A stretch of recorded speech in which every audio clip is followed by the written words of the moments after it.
Yo, guys, what is going on? Lee Sanders here of the RCWR Show. I am on location this week. I am out in PA. The missus has a weekend convention that she's attending, so we've been situated here since early Friday afternoon. Longtime listeners, y'all remember from the last installment of our Wrestling with the Topic series, we were talking about that trip in PA last year and had such a great time. We knew we were going to be coming back to PA. It was just a matter of when we were going to be coming back because one of the directors, this is pretty much her final year. She's going to be retiring effective January 1st of 2020. So part of the conference, it's her bon voyage, if you will, even though it's not until January. So I'm testing out a couple of kinks here because I've got my laptop with me. However, I do not have my usual studio equipment. So I'm using some early primitive stuff that I used to use during my early days of podcasting before I went all high tech and everything. So you guys got to forgive me in advance if the sound is just a little bit off from what you all are accustomed to. Also, internet here, it's pretty bad, so I'm actually using my phone as a hotspot. So if there's a little bit of lag, I've tried to do my very best. One thing I want to do before we get ready to dive into your Wow Women of Wrestling October 19, 2019 recap and review, I just want to make sure you guys are able to hear me pretty good. So do me a favor, for those of you that's watching this stream live right now, in the chat, let me know if you're able to hear me okay. And I just want to at least play this back just to make sure that there is audio and everything, because that's the one thing I probably did not get a chance to check. Yeah, oh yeah, that sounds good. Oh wow, you guys got it good. Nah, you guys got it good. Y'all don't need me. Okay, that sounds good. All right, so on that note, we can go ahead. Now, I'm going to let you guys know off the break. We are live right now, so anything can happen. For example, my furry daughter, Maggie. I'd like for her to make a cameo for you guys right now. Maggie, come here, little buddy. Come here. Make a cameo for the good people here. Come here. Come here. Come here. You're going to make a little cameo for the people here. We're going to have my furry little daughter make a little cameo here. Here's my little buddy here, Maggie, my furry little daughter. We got her making a little cameo. Say hello. Say hello. There you go. He's right there. Say hello. Say hello. All right, so anything can happen during this broadcast. I've got to get up at some point and let the missus in because we've got one room key that sadly I have. There was a second one, but it got deactivated. I don't know how. So I have both key cards. So she's going to be knocking at some point. So we'll try to see if we can hammer through this as quickly as possible before maybe she gets up and comes a knocking on the door here, but it's all good. All right, so this is your Wow Women of Wrestling October 19, 2019 recap. Y'all see I'm rocking my Wow shirt. I told you guys I was going to be getting this, and it looks oh so good. It fits very well. If you all are following me throughout social media, I posted the pictures of it. It looks pretty fly, I gotta say. Paid $20 for it. You know, I'm happy. The shirt is banging. I love it. I definitely recommend you guys, when you get an opportunity, check that out. So, you know, the one thing that really jumps out to me tonight with regards to this episode of Women of Wrestling, the tag team division, or what will soon become the tag team division after we officially get crowned our first ever, and a good wow, mind you, and a good wow, our WOW Tag Team Champions. Tonight was all about showcasing the heck out of the tag team division, as we had a couple of matches continuing on through the tag team tournament series and everything, and I was all fine for it. I really felt that with some of the tag matches that we had gotten opportunity to see in the past couple of weeks off and on, it was a nice appetized sampler. But what we got tonight, for the first time this season at least, and I hope there's actually a few more of these to come as the tournament gets smaller and smaller, and I know eventually we're going to be down to our final 8, our final 4, and then our final 2, right? But I loved tonight's episode because it was all about the tag team division getting a lot of love. I mean, just even going back to the point and looking at the card all over again, there was only, from what I'm seeing here, there was only two matches that were singles matches, but technically the main event match does not really count if you want to be technical as far as a full-blown match, because that was only a couple of minutes. That main event match, which had consisted of Nikki Crumbus taking on the Beast, and we'll talk a little bit more about that particular matchup and how it came to that point. But that match, by the time you hear about the main event, it's pretty much 8:53 over here on the East Coast. So you're going, okay, we've only got about 7 minutes left. This really isn't that much of a main event match. I mean, we know this is pretty much what's going to close out the show, but you're so used to when you hear a main event match, all right, it's going to be a good back and forth. We're going to at least get 10 minutes of in-ring action, but to basically see that 8:53, okay, all right, so this is going to kind of somewhat be a squash match, which is okay. Just make sure that you're ending it in such a way we're going home happy and we're going as fans what's going to happen next week, which is exactly what WoW continues to do. They continue to amaze me every single week this season, and as they did last season so far. But tag team division got a lot of love on this episode. So we had got kicking things off Lana Starr taking to the ring and addressing what had went down 2 weeks ago when pretty much we had last saw of her. Remember, we were right here on this show talking about that tag matchup she was involved in, as she had teamed up with her new protege, Faith the Lioness, and they had took on the newly formed team of Amber O'Neal and Jesse Jones, Grits and Glam. Shout out to both of those lovely women, by the way, Amber O'Neal and Jesse Jones. Shout out to both of them. Love them. Always showing me some mad love on the Twitter. I love you girls tremendously. Thank you for that. Appreciate the love. And hey, I appreciate what you guys are doing, and everybody on the WoW roster, what you guys are doing every single week. So we saw Lana Starr coming out, pretty much talking a hot game, trying to justify what had went down 2 weeks ago in that match against Grits and Glam. As far as she was concerned, she was not looking for a tag whatsoever from Lioness. And the fact that she had got tagged inadvertently, as far as she is concerned, that was an illegal tag that happened. Thus, as far as she's concerned, that match, you know, she kind of danced around a little bit. When you get through all the jibber jabber, the gist of it was that match didn't count as far as Lana Starr was concerned. All right. So this actually had forced Amber and Jesse Jones to come out, basically issue a challenge. Okay. All right. So you say you weren't pretty much ready that last go around. Okay. Well, let's see what's going on this week. What's up? You know, back it up. What's going on? And Jesse Jones coming in there with some great little one-liners too, man. I was loving it. I'm pretty sure it was Jesse that had said it. She came in with a nice little joint on Lana Starr, basically telling her, hey, look, I'm sorry, I don't mean to laugh, but it really was funny. She said to her, talk is cheap, and so is your plastic surgeon. Yeah, shit got real. If you want your face rearranged, we're happy to do it for you and for free. So that pretty much was your what's up. You got beef? What's going on? We can squash this right now, right? So good stuff right there. Lana Starr, just got to go back to her also one more time. She was working up the crowd pretty good, getting those heel reactions and everything. I'm telling you, Lana Starr, she does it oh so well. I got to give her some mad props, really working that crowd. Yeah, she talked about how, like any good Hollywood producer, eventually you have to recast a role.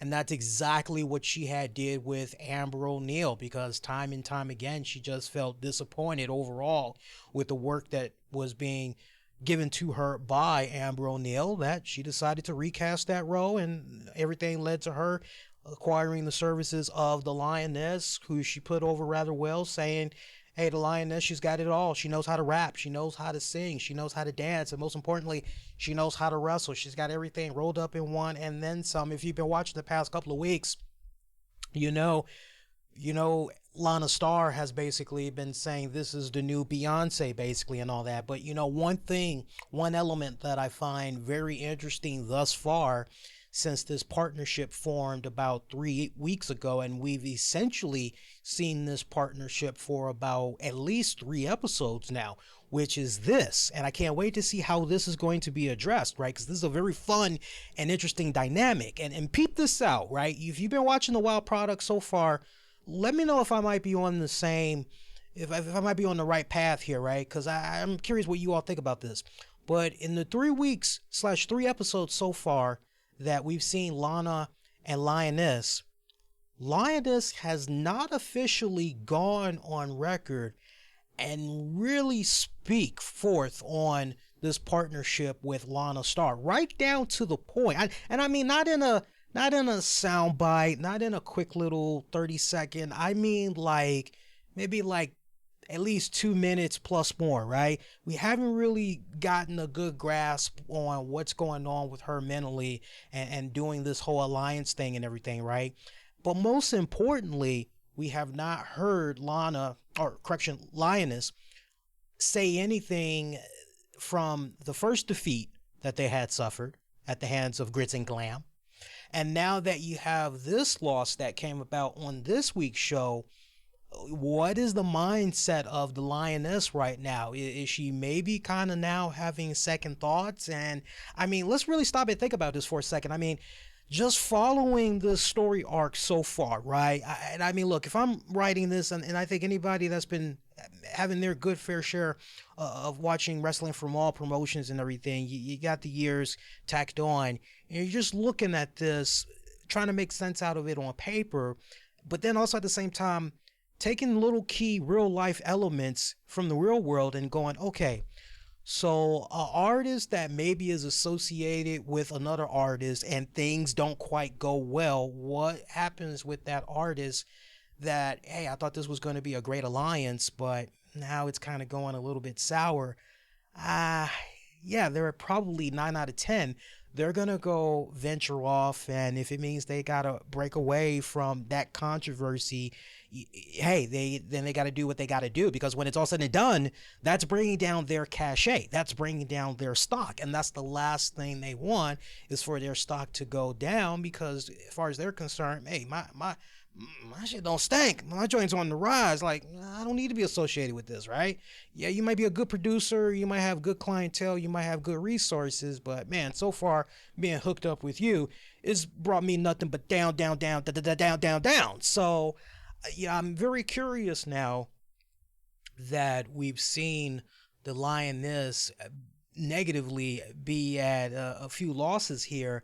What's her mindset? Is she now in that position where, hey, Lana, we got to have a woman-to-woman talk. I got to keep this on the real with you. This was a nice pitch that you gave to me a couple of weeks back and everything, but I'm looking at the return and I'm not really feeling what I'm cashing in so far. Things don't change soon. I'm just saying, nothing personal.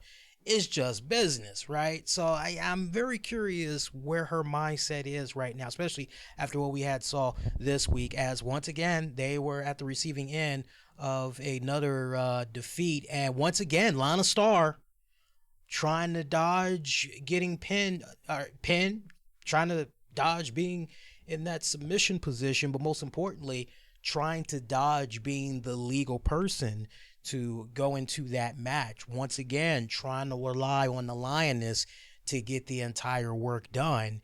And again, we see Lana Starr inadvertently getting tagged in. This time it's happening right in front of her eyes, whereas last go round her back was turned. Okay, now boom, it's in your face. What's your excuse this go round? You're officially now the legal person. Yeah, you might have not won it, but guess what? That's essentially how a lot of these tag matches go. Your tag partner tags you in, whether you're ready or not, whether you want it or not. This is the type of match that you signed up for.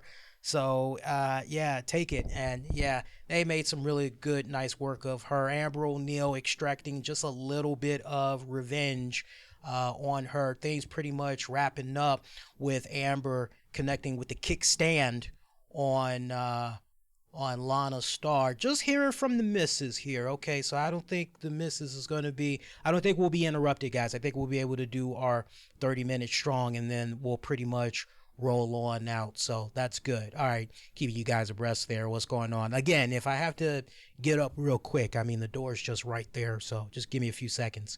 Yeah, but Amber O'Neal connecting with the kickstand on Lana Star to pretty much wrap up that matchup. The kickstand, by the way, if you're not really familiar with that finisher, pretty much think of X-Pac and his X Factor. That's pretty much the finisher right there. Also, we got a recap of what all was coming about with Princess Aussie so far these past couple of weeks, as it was basically a setup for Aussie returning to the ring. But the main question from the viewer standpoint, well, just exactly what type of mood is Aussie going to be in cosmetically, you know, just the overall appearance, what's going on with her, right? And that's like the $1,000,000 question, as we're hearing, oh, okay, great, we're going to see her in action since she's been kidnapped by Holodead and Siren, and they've been doing all these weird mind warping things to her, trying to break her spirit, everything in her heart that is pure, that is innocence, that is good. They've been trying to strip all of that away from her. Were they successful? Well, we get Aussie, who comes out, has a great one-on-one matchup against Fury from the Psycho Sisters. Boy, I tell you, I could watch me some Fury matches all night long. I'm serious. I'm serious. Like, I don't know what, because Fury, I mean, her offense is just, I'm amazed. I continue to be amazed and amazed at her, and I've got no shame in my game saying how much of a newcomer I am, even though I'm seeing her under this name with WoW. I know she's been out there for a good minute now in the free agency market. I've quickly become a big fan of her work. I like the work and the dedication that she puts in there. And of all the matches that really stand out to me the most from this installment of WoW this week, I definitely got to give that nod to what Fury was able to do against Aussie. That was a really great one-on-one matchup for tonight. And look, not that weight matters or anything like that, but the fact that Fury, I do got to give her that nod at least, because I mean, look, I'm a big person myself. Us big people, we all got to stick together, right? For a nice, thick, big girl, man, she moves very well in that ring, and I just continue to be amazed at the offense, right? Like, it's like, I'm just impressed overall. I'm speechless, just fumbling with my words, just even thinking about it. Like, she definitely jumps out to me of the roster. As far as you're looking at certain people on this WoW roster, and you're going, who could possibly be impact players for the promotion, carrying the load, being that workhorse for months to come or whatever. Fury is definitely one I'm putting at the very top of my list. I mean, honestly, I could see some amazing, amazing programs later down the road with a Beast, definitely with a Jessica Havoc, or even with a Hazard. I could definitely see her doing some stuff with Jungle Girl. I could definitely see her doing some stuff with even Jesse Jones, right? I mean, endless combinations that you could do with a girl like Fury. But of my personal list, as far as who's really jumping out at me that can be good impact players long term for a while, Fury is definitely somebody I have in very high regard. Now, we saw the numbers game twice play a factor in this singles matchup between Aussie and Fury. And as far as Aussie, let's address that elephant in the room. What was going on with Aussie when she came out? She still looked the same. The only thing that was different this go round, Aussie did not come out with her tribal men. She didn't come out with her trademark stick and dancing and all that. She didn't have any of that going on. However, she did come out in her trademark attire. Despite all of that being missing, she still came out in her trademark attire. She still came out smiling, interacting with the crowd, giving high fives and all that. So you're going, okay, well, nothing has really changed with Aussie. Okay, cool, I guess. Great, right? Match continues, and Aussie was holding her own very well, but the numbers game twice, it had played a factor. The first go round, I remember she was looking for a high risk maneuver. Razor climbed up on the ropes. She was able to kick her off. Mesmeriah was trying to do a little something as well while the ref was distracted, and again she was able to fight that off, and kind of looked as though maybe she was going to have a little something there. But no, near fall. Match pretty much had continued on, and then the numbers game pretty much had kicked in once again a few minutes after that, and this go round we had saw Fury capitalize on the distractions and those additions from her girls there in the Psycho Sisters. We saw Fury pick up the win. A lot of help there. I mean, look, at least you can make the argument. I mean, you know, even though Aussie lost, at least you can make the argument, well, technically it took 3 people to beat up Aussie, right? We see Fury defeat Aussie with the what is she calling that? I believe she called it, looking at my notes here. Nope. I don't have the finisher that she did there, sadly. Yeah. Wait a minute. Actually, no, I think I do have it. Let me check here. Nope, don't have it. Don't have the finisher spot that she had did there. It'll come to me, and that's the thing with this show. Sometimes whatever I miss, it'll come to me as soon as the broadcast is over, sadly. But Fury did definitely pick up the win. That much I do remember seeing, because I watched most of these as I was taking my notes and everything. Now, post-match, Holiday and Siren, they did come out as all the girls from Psycho.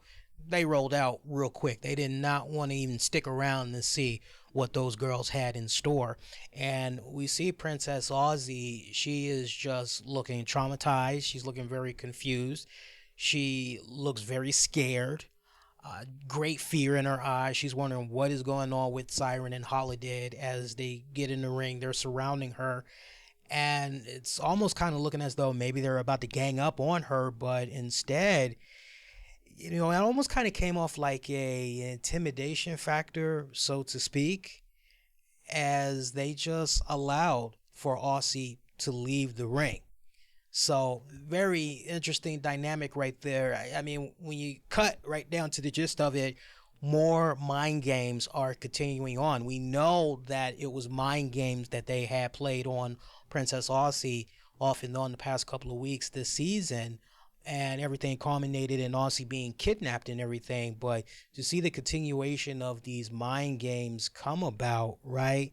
Now, the bigger question that I have in my mind that I think needs to be addressed from the fans' viewing perspective is, okay, so where exactly was Aussie when it looked as though Holiday and Siren had kidnapped her? Was this a situation where Aussie felt maybe she was dreaming, or what happened? Did she wake up in her own home? And right, so I would like to I'm curious how that is all going to be addressed in the coming weeks. Is Aussie gonna end up having some type of a verbal confrontation with Holiday and Siren where they say something along the lines of, did you forget, you know, what we did to you, or something along that line? But you know, I know that we've got a long season to go. We've got like 24 episodes to be exact, but this is a story arc. Of all the story arcs in WoW right now, this is one story arc that I'm most curious about. And even though you don't have to lay all your eggs out there, right? You don't have to put all your cards on the table right then and there. You got some weeks to really milk this out. Of all the story arcs, that's one I'm very, very most fascinated in to see where exactly it's going to be going. Hey, appreciate you guys that's checking out this edition of the RCWR Show covering WoW Women of Wrestling. This is your October 19th, 2019 recap. review edition that we're doing for you all. Let's continue on. We only got a couple more matches to talk about, and then we're pretty much wrapping this up, at least for now. We'll give you guys some quick programming notes, especially for you Impact Wrestling fans. Stick around for that. All right, so after the high praise that I had gave last week for Fire and Adrenalin, and them finally teaming up, and we're going to be able to see what they're going to be able to do in Women of Wrestling. We actually saw them in action. We saw them continue on in this tag team tournament here, and I gotta tell you, man, they clicked really well. The opponents that they had faced and defeated was looking at this here, Temptress and Dagger. You know, with regards to Temptress, you guys got to forgive me, but I know Temptress under so many other names. I mean, come on, take your pick. Katie Burchill, Katie Lee, Winter, right? For you Impact Wrestling TNA fans, right? So it's going to take me a while to get used to the whole Temptress, but of all the matches on WoW, I would have to say for this week, that tag team matchup, that's something that you definitely got to go out of your way and check out. This was a really, really great tag match, and I was damn impressed with all four women involved. I mean, I had said such high praise for Winter. I'm going to start calling her Temptress since that's what she's being called in WoW, so there's no more confusion. But I've always said that with regards to Temptress, she is such a fantastic skilled wrestler. Any promotion that is out there that is thinking about doing something with their women's division, you would be a fool to not add her to your roster because she brings so much experience.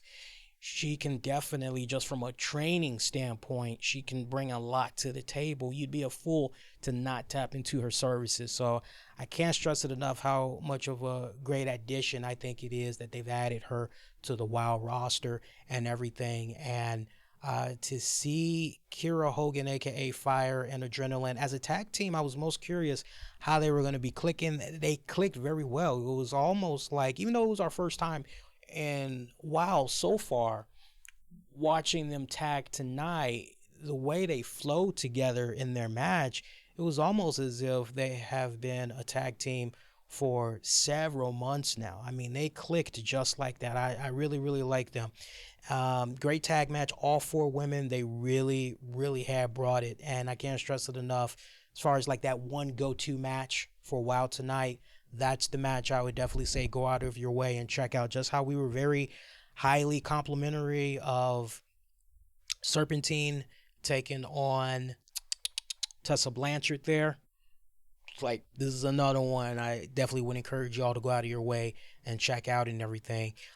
Closing moments of that one, there was a weird finish, in a cool way. It was a finisher, but it was so badass how it was like executed and everything. Now, if I remember it right, I want to say the closing moments of it, I can't remember if it was Dagger at the receiving end of it or if it was Temptress, because at this point I was getting ready to set up the stream and everything. But I remember definitely Brooke had basically kind of laid her hands out, crossed her fingers, you know, she interlocked them and she put them down, and basically Adrenalin put one foot up and Brooke just pretty much shot her up in the air, and freaking Adrenalin does a backflip basically and splash pin onto, I can't remember if it was on freaking Dagger or if it was on Temptress, but the sequence for that towards the end, it was killer. I like jumped out of my seat going, oh snap, like it was like that. It was good. I mean, so like that type of little stuff, and then even going right down to the hot tag that was done. One point during the match, you have poor freaking Adrenalin that's getting a 2-on-1 beat down. She's trying her very best to go over to Fire for that hot tag and everything. I like how we said Fire and then hot tag. I like how we did all that play with words there, away with words. I liked that whole sequence, setting everything up for Fire to come on in there finally with the hot tag, crowd is really nice and wowed up, right? They are into Adrenalin, Fire. My God, they clicked very, very well. Now that these tag matches have come about for the past couple of weeks now, remember I told you I wasn't quite ready just yet to say who am I liking to win at all, because it still felt a bit early for me.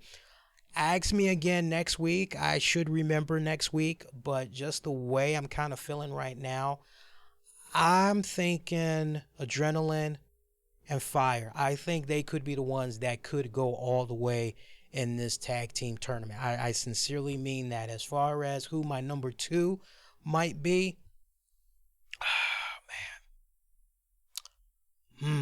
my number 2, I'd be a fool if I didn't say Amber O'Neil and Jesse Jones. I'm showing some mad favoritism right there. I'm not gonna even lie about that, but I got to put them at number 2 as well. But I'm really liking at number 1. I'm really liking Fire, and I'm liking Adrenalin. I'll probably have a third one for you guys maybe next week. I really got to sit down. And here's one thing I would like for David McLean and WoW to do. Like, it would be kind of cool if at some point, even if you don't want to spoil for viewers what matches are going to be happening for the tag tournament, at least give us a bracket of some type of an image, and let us know who's advanced so far, where their placement is. I would at least like to know that, right? Because I think by now, for me at least, and I'm not really sure how it is for other viewers of WoW, but sometimes it's been a little bit confusing, because you're going, okay, well, how many other tag teams are we going to be seeing that's going to be entering the tournament? Are we now at that point where, okay, everybody is in, all the slots are filled, what's going on with the bracket, right? Not to mention, I can't stress it enough, you got to capitalize on what fans typically like to do with their NCAA brackets, with their MLB and all that other stuff. The brackets for pro wrestling, that is something that fans love doing, whether it's WWE, whether it is New Japan Pro Wrestling, you name it. You got fans, if they're in a position where they can make out their own little brackets and it has something to do with wrestling, fans love that. They love showing off their brackets and the bragging rights and all that. So you definitely need to entertain something like that for the viewers at home. At least let us see who all has advanced so far, what got them to the point where they got to, who did they beat prior. We need to see little stuff like that. That way us at home can, okay, all right, and they beat who, right? Because I'm almost kind of anticipating that there's going to be another tag team next week that's going to enter, that's going to make me, and I'm sure a lot of people, say, how many more of these do we have? Not that the tag team tournament is bad. The tag team tournament has been fantastic. But the question we all are going to be wondering is, how many more tag teams are going to be entering this tournament? Are we not filled yet? Like, what exactly is going on here? But great tag team matchup. All the matches tonight, that's the one. Like I said, definitely showed a lot of love to the tag team there. Tag team's really getting in the time allowed, but that's the match. Go out of your way, check that one out when you get a chance. Once again, check out Dagger and Temptress taking on Fire and Adrenalin. Fantastic. Main event match of the night. Here's one where I kind of have to poke just a couple of holes in, but I'll try to be devil's advocate at the same time. So our main event match, it was Nikki Crumpus taking on the Beast.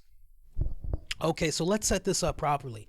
As we're going into this main event match, the way it's set up by David McLean, Dickie and crew, we're under the impression, and it's literally told to us at home, which is, hey, your main event match is coming up next.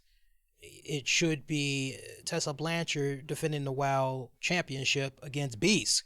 So you're going, oh, that's right, because Beast signed the contract a couple of weeks ago for this match. Great. All right, we're going to get this matchup. Well, even if there's some type of, what's the word I want to look for? I don't really want to use the F word that ends in the Y, right?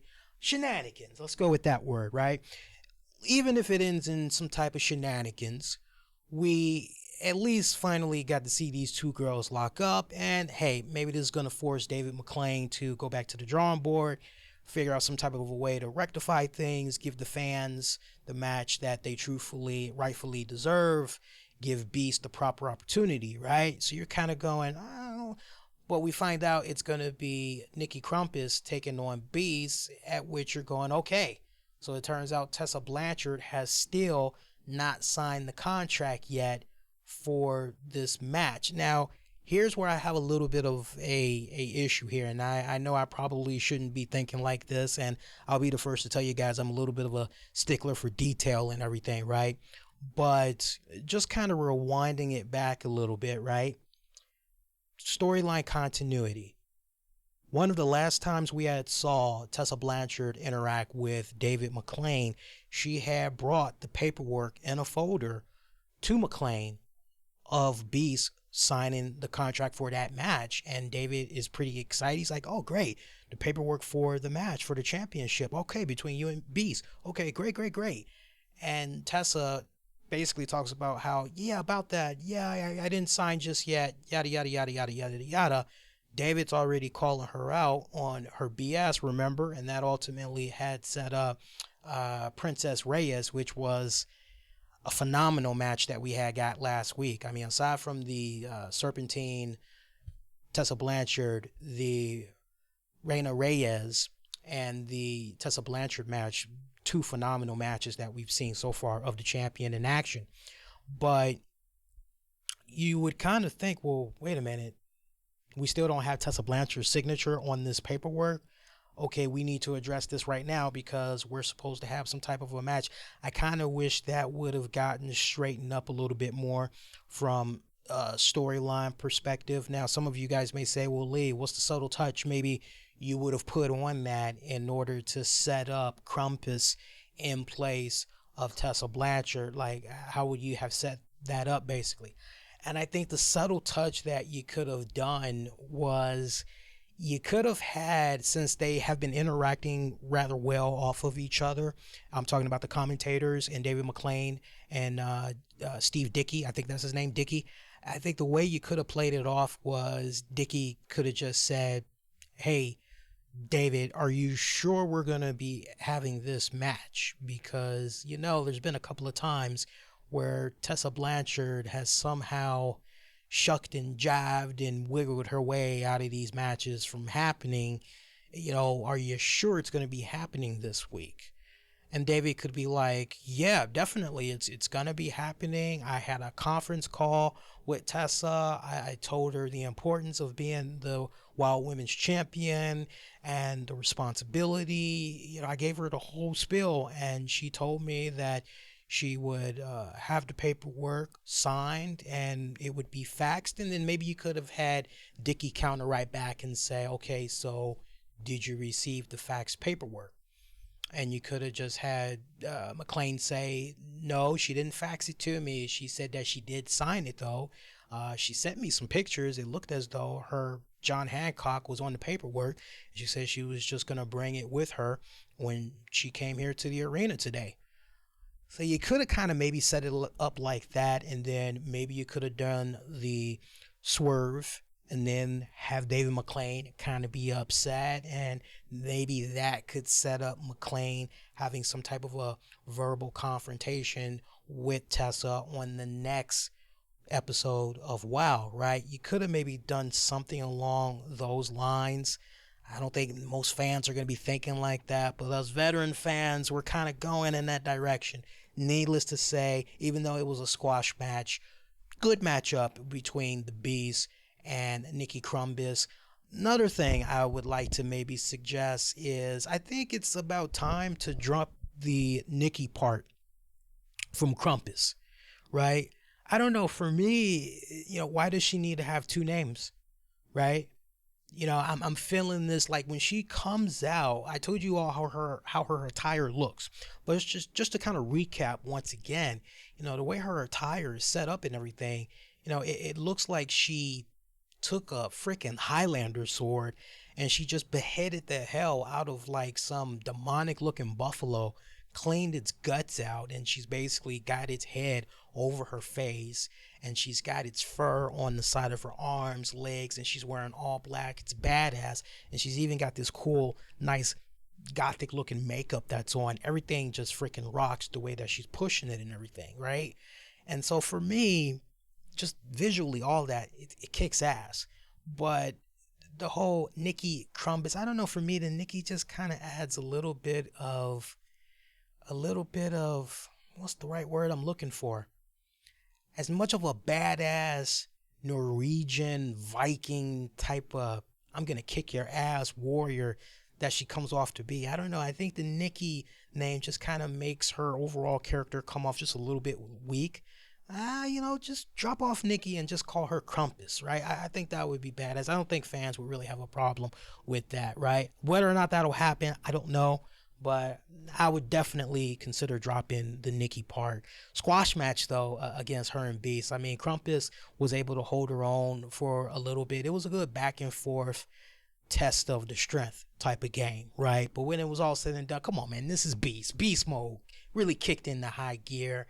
Man, Beast took her ass out with a devastating spear, got the 1, 2, 3, grabbed the microphone afterwards, called out the champion, Tessa Blanchard, saying, hey, won't you come out here and face me one-on-one for that championship unless you just don't have the guts?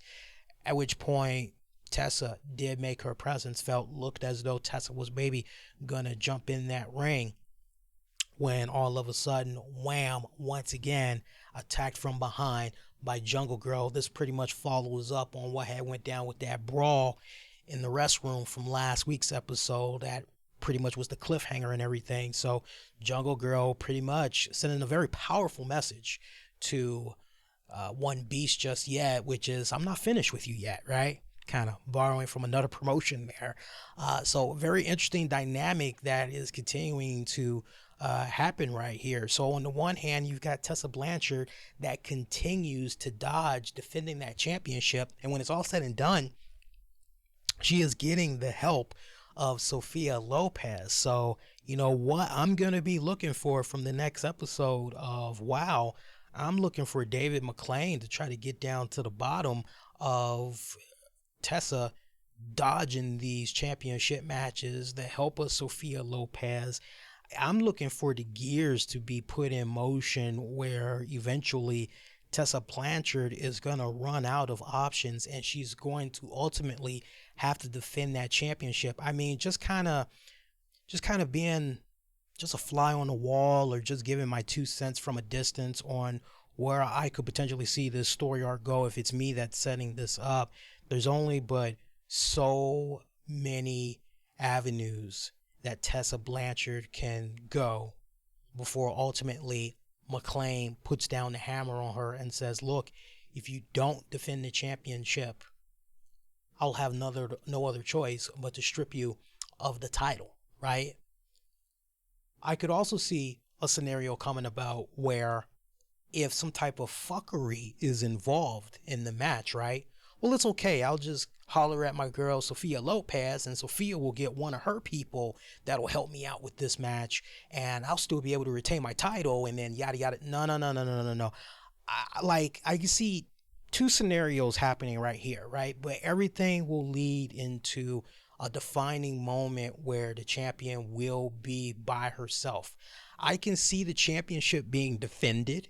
However, I can see the services of Sophia Lopez kicking in again, and it's going to set up one epic final showdown between her, McClain, Sophia Lopez, and then you put the stipulations in place, which is basically, we're going to do a championship match. Tessa, anybody acts on your behalf in any type of fashion, I don't care if it's a sneeze, you're going to get stripped of the title, right? You try to settle for a count out, you try to settle for a disqualification, you're going to get stripped of the title. That's eventually how I see everything culminating. And I think when you get right down to it, I think all that is really going to kick in kind of like towards the tail end. I would be very shocked if we ended up getting a new champion like halfway into the season of the 24 episodes. I really would. But I'm curious what you guys think as far as what you see eventually happening with Tessa Blanchard and everything with that championship, right? And then most importantly, who do you see her dropping it to? Is it going to go back to Jungle Girl, or is it beast mode time and the beast is going to get it? I'm curious what you all think about that. But overall, another solid installment of WoW this week. Definitely got to show a lot of love to the tag team division. They really had shine, as far as I'm concerned. More so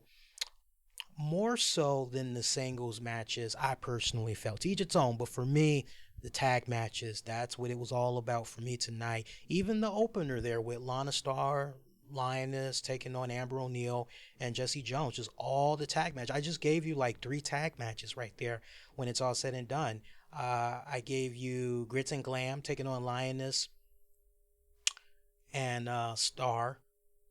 I also gave you Dagger and Temptress there taking on Fire and Adrenalin.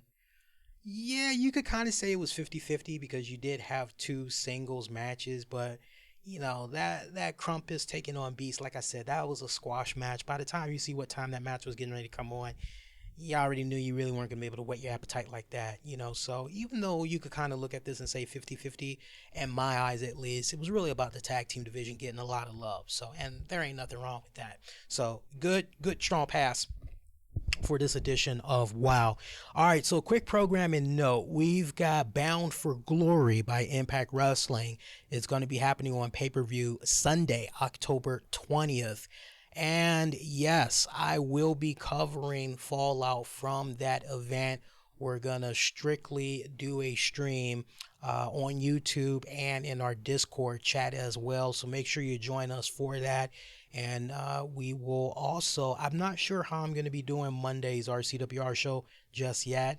I don't know if maybe for 1 week only we move to Tuesdays, or probably not. So I can tell you the way it's looking right now, you're going to get a new RCWR show that's going to be live immediately after Raw goes off the air, 11 p.m. Eastern. Tuesday, which is going to be October the 22nd, Impact Wrestling is going to be making its season premiere on Access TV, and that's going to be an all new episode. I will definitely be live tweeting with you guys when that episode is on. I'm not sure just yet if I'm going to do a special live edition. If we do, we're going to bring it under an old show that we haven't done in a good minute. You long-time listeners may remember it. We used to have a show called Impact Shoutout, and that would strictly just cover Impact Wrestling Fallout. So I may dust that off for one night just to cover that first episode of Impact on Access TV. We'll wait and see what happens with that.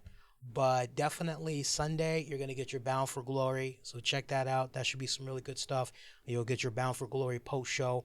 If you haven't signed up yet and joined our Discord, please do so. It's free to join on all the respected outlets. You can access it on your tablet. You can access it on your desktop, laptop, interact with me and other listeners, fans of the RCWR show. And shout out to our Patreon members. Sign up for Patreon, patreon.com/RCWR show. A little as $5 a month, you can check out bonus audio and video content, great majority of which you won't be able to find anywhere else. I do want to give our Patreon shout outs, by the way, because without the kind contributions from our Patreon members, content like what you're checking out right now would not be made possible. So do want to give a shout out to our Patreon members. Shout out to Freddie R. Freddie. Shout out to Sean Kenter. Shout out to John Krauser. Shout out to Tony Bing Gaming. You want the very latest in Marvel Strike Force, Marvel Ultimate Alliance 3, or the upcoming MOBA game, Marvel Super Wars. Tony Bean Gaming, he is your man. He's got a great YouTube channel and a Patreon page as well. Shout out to my good friend, my brother in arms, Anthony Missionary Thomas of Wrestling Soup. Shout out to Michael Wolf. Did we mention John Davis? Pretty sure I did, but hey, you got it twice there, my friend. Shout out to Joe Raymond Jr. Shout out to Justin Repstock. I think we pretty much got all our Patreon shout outs there. All right, so mad shout out to those of you that had checked this out live. Special shout out to those of you that's going to be checking this out on demand. As far as on the downloads, I'm still out of town. I don't have all of my usual equipment, including headphones.